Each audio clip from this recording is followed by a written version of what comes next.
सबसे कम उम्र के राजस्थान के विधायक बने थे और आपने जनता ने अब आपको दिल्ली भेजा है, तो बिल्कुल डेफिनेट रूप से दिल्ली के अंदर यह प्रस्ताव आपके कर कमलों द्वारा बिल प्रदेश का होगा। सीमित करते हैं राजकुमार जी को।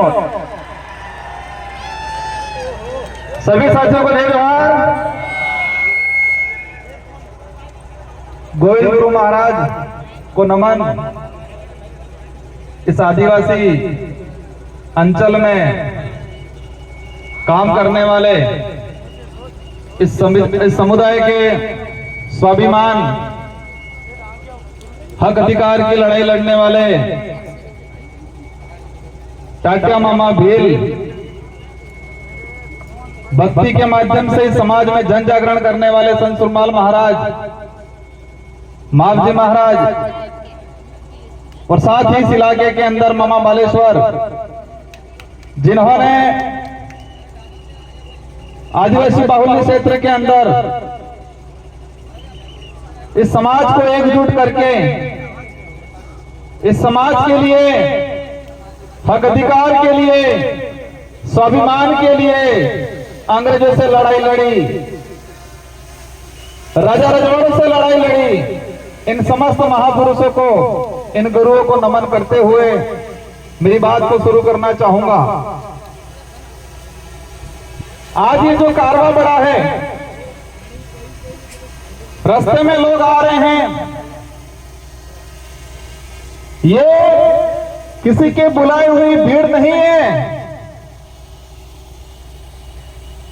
ये 1500 आदिवासी 17 नवंबर 1913 को जो शहीद हुए थे, उनका खून है और वो बदला लेने के लिए आई हुई है आज। वो सपना पूरा करना है हमें। बड़े दुख की बात है कि 1913 में एक ही दिन में लाखों की जो संख्या इकट्ठी हुई थी गोविंद गुरु महाराज के नेतृत्व में, इसी पहाड़ी पे, इसी पहाड़ों पे आसपास के। और उस समय तत्कालीन जो राजा रजवाड़े अंग्रेजों की मदद से गोलियां चलाई और इस नरसंहार में इस पहाड़ी पे महिला भी थी, बच्चे भी थे, बड़े बुजुर्ग भी थे, जवान भी थे। और एक ही दिन में अगर 1500 लोग, 1500 के करीब लोग एक साथ मरते हैं, तो आसपास का जो मध्य प्रदेश, जो वर्तमान में राजस्थान, गुजरात, महाराष्ट्र, जो उस समय बिल टेरिटरी के नाम से जाना जाता था, उस इलाके में क्या स्थिति बनी होगी। हम देखते हैं हमारे गांव में, अगर गांव में कहीं एक्सीडेंट हो जाता है, कि व्यक्ति मरता है, तो पूरे गांव को तकलीफ होती है, पूरा गांव दुखी होता है, पूरा गांव शोक व्यक्त करता है। और जिस परिवार का व्यक्ति की डेथ हुई है, वो परिवार सालों तक ऊपर नहीं आ पाता है। तो इसी पहाड़ी पे 1500 आदिवासी एक साथ मारे गए 1913 के दौरान। तो इस इलाके में कितना मातम छाया होगा, कितना डर घुसा होगा, कितना दुख हुआ होगा।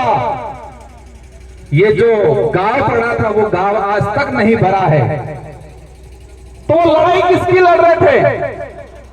मैं इन इतिहासकारों को कहना चाहूंगा, जिन इतिहासकारों ने बिल प्रांत की मांग को लेकर यहां पर भक्ति के माध्यम से आंदोलन खड़ा किया था। भक्ति के माध्यम से उद्देश्य था, अंग्रेजों से लड़ाई थी कि हमारा अलग से बिल प्रांत दिया जाए, ये उद्देश्य था। माध्यम भक्ति था। भक्ति के माध्यम से बिल प्रदेश की जो लड़ाई लड़ी जा रही थी उस समय, और उस इतिहास को, उस सच्चे इतिहास को कई इतिहासकारों ने 2-4 लाइनों में सिमट दिया, कह दिया कि भक्ति आंदोलन हो रहा था और 1500 आदिवासी मारे गए। इस देश का तो ठीक है, लेकिन विश्व का एक भी इतिहास ऐसा नहीं मिलेगा, एक भी घटना ऐसी नहीं मिलेगी जहां सिर्फ भक्ति की जा रही थी और गोलियां चलाई थी। आपने किने गले उतरे अगर हमारे पूर्वज सिर्फ नर्क बजाता, भजन करता, सिर्फ भक्ति करता, तो क्या इस बात से अंग्रेजों को दिक्कत थी क्या? भक्ति करने से सिर्फ दिक्कत नहीं थी, लेकिन भक्ति के माध्यम से समाज को जागरूक करके अलग बिलराज कायम कर रहे थे, उस बात से उन लोगों को दिक्कत थी। लेकिन इस इतिहास को बदल दिया गया, उस इतिहास को दबा दिया गया। मैं इस विचारधारा को धन्यवाद देना चाहूंगा, इस विचारधारा की शुरुआत में काम करने वाले लोगों को धन्यवाद देना चाहूंगा, जिसकी बदौलत दबा हुआ इतिहास वापस उजागर हुआ और आज लाखों की संख्या में इसी पहाड़ी पे ये कारवां खड़ा हुआ है।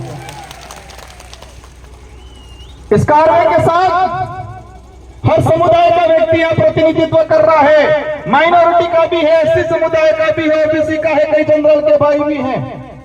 हमारे साथ वो हर व्यक्ति है जो मानवता में विश्वास करता है, जिसके अंदर छुआछूत है, भेदभाव है, जिसके अंदर शोषण की भावना है, वो व्यक्ति इस विचारधारा का हमेशा विरोध करेगा।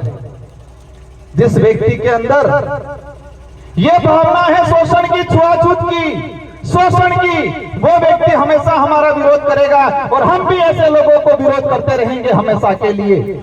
हर उस व्यक्ति का, हर उस समाज का सम्मान करेंगे, हर उस व्यक्ति का सम्मान करेंगे जो मानवता में विश्वास रखता हो, जो छुआछूत में विश्वास नहीं रखता हो, जो शोषण में विश्वास नहीं रखता हो। इन सभी लोगों का, उन सभी समाज का हम सम्मान करेंगे। हमारे पूर्वज भी करते आए थे और हम भी करेंगे, लेकिन अब वो वक्त नहीं रहा है।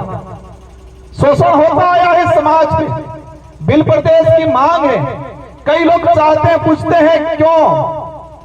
दुख की बात यह है कि हमारे भी समाज के, इस समाज का सर्टिफिकेट लगा के अधिकारी, कर्मचारी, नेता बन जाते हैं और वो ये भूल जाते हैं कि